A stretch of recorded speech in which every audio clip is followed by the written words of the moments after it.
দশম তলার সেই শব্দহীন হলঘরে এখন শুধু রক্তের গন্ধ আর জাদুকরী শক্তির স্পন্দন। মাস্টারমাইন্ডের সেই অশুভ হাসির প্রতিধ্বনি সামিরের মনের ভেতরে হাতুড়ির মতো পিটছে। সে দেখতে পাচ্ছে তার বাবার শরীরের প্রতিটা জয়েন্টে সেই অদৃশ্য পাপেট স্ট্রিং বা পুতুলের সুতোগুলো বিধে আছে। প্রতিটি সুতো যেন তার বাবার জীবন শক্তি শুষে নিয়ে তাকে একটি যান্ত্রিক ঘাতকে পরিণত করেছে।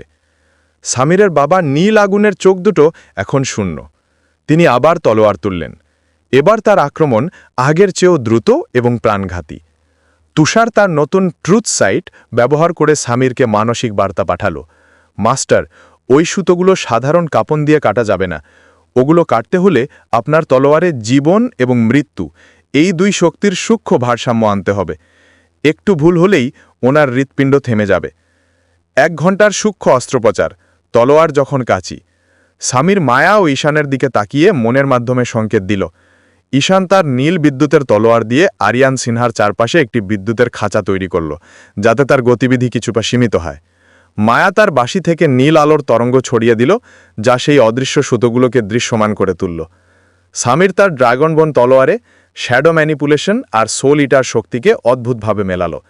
সে সরাসরি আক্রমণ না করে বাবার তলোয়ারের আঘাতগুলোকে এড়িয়ে যেতে লাগল। হলঘরের প্রতিটি কোণ এখন তলোয়ারের সংঘর্ষে নীল ও কালো স্ফুলিঙ্গে ভরে গেছে। সামির তার মিরর ইমেজ ব্যবহার করে 8টি প্রতিচ্ছবি তৈরি করল। আরিয়ান বিভ্রান্ত হয়ে তার তলোয়ার চালালেন, আর ঠিক সেই মুহূর্তে সামির বাতাসের মতো বাবার ঠিক পেছনে পৌঁছে গেল। সে তার তলোয়ারের ডগা দিয়ে প্রথম সুতোটি স্পর্শ করল। এক প্রচণ্ড ব্যথায় আরিয়ান গর্জন করে উঠলেন, যদিও সেই শব্দ মুখ দিয়ে বের হল না।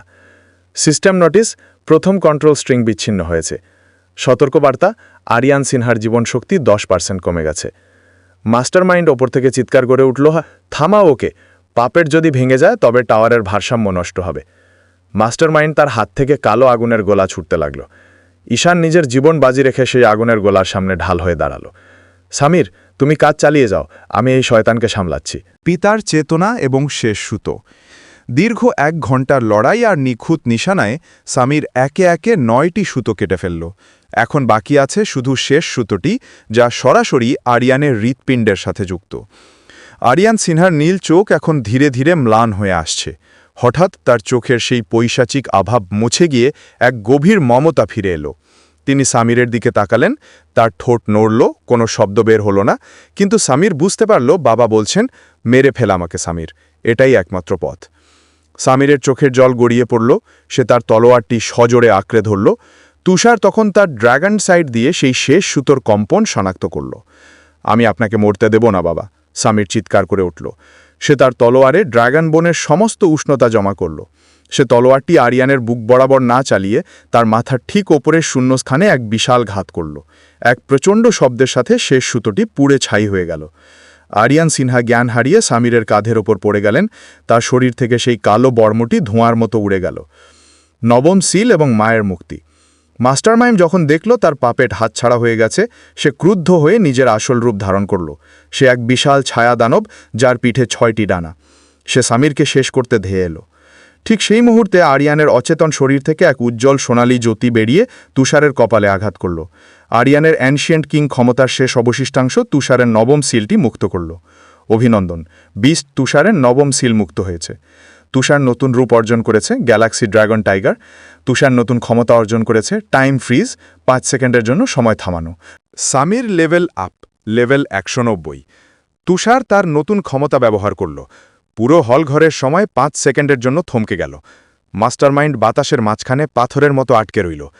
সামির সেই 5 সেকেন্ডে তার তলোয়ার দিয়ে মাস্টারমাইন্ডের হৃৎপিণ্ড চুরমার করে দিল। সময় যখন আবার চলতে শুরু করল, মাস্টারমাইন্ড এক বিকট চিৎকারে ধুলোয় মিশে গেল। হলঘরের পেছনের দেয়ালটি ভেঙে গেল এবং সেখানে দেখা গেল একটি ছোট অন্ধকার কক্ষ। সেই কক্ষের ভেতরে একটি পাথরের বিছানায় শুয়ে আছেন সামিরের মা লাবণী আক্তার। সামির দৌড়ে গেল মায়ের কাছে। মা চোখ খুললেন। তার চাহনি খুব দুর্বল, কিন্তু সামিরকে দেখে তার মুখে এক স্বর্গীয় হাসি ফুটে উঠল। সামির, আমার সোনা, তুই এসেছিস। 10ম তলার সমাপ্তি এবং নতুন যাত্রা। সামির তার মাকে জড়িয়ে ধরল। মায়া আর ঈশানও ক্লান্ত হয়ে তাদের পাশে এসে বসল। আরিয়ান সিনহাও ধীরে ধীরে চোখ খুললেন। যদিও তিনি খুব দুর্বল, কিন্তু তার স্মৃতি ফিরে এসেছে। পিতা, মাতা আর পুত্র 5 বছর পর এক হল। কিন্তু সামির জানে এটি কেবল একটি তলার বিজয়। টাওয়ারের উচ্চতর তলায় টাওয়ারের রাজা বা দ্য টাওয়ার মাস্টার এখনও বসে আছে, যে এই পুরো নাটকটির মূল হোতা। আরিয়ান সিনহা সামিরের হাতে একটি চাবি তুলে দিলেন। সামির, 10 নম্বর তলার গেট এখন উন্মুক্ত, কিন্তু 11 নম্বর তলা থেকে শুরু হবে দেবতাদের ময়দান। সেখানে তুষারের শিলটি লুকিয়ে আছে, আর সেখানেই লুকিয়ে আছে আমাদের বংশের আসল ইতিহাস।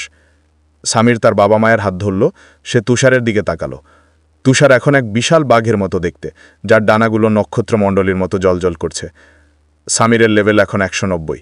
সে এখন আর শুধু একজন শিকারী নয়, সে এখন এক নতুন সাম্রাজ্যের উত্তরাধিকারী। তারা 11 নম্বর তলার সোনালী পোর্টালে পা রাখল, যেখানে তাদের জন্য অপেক্ষা করছে এক নতুন জগৎ এবং আরও ভয়ঙ্কর কোনো সত্য।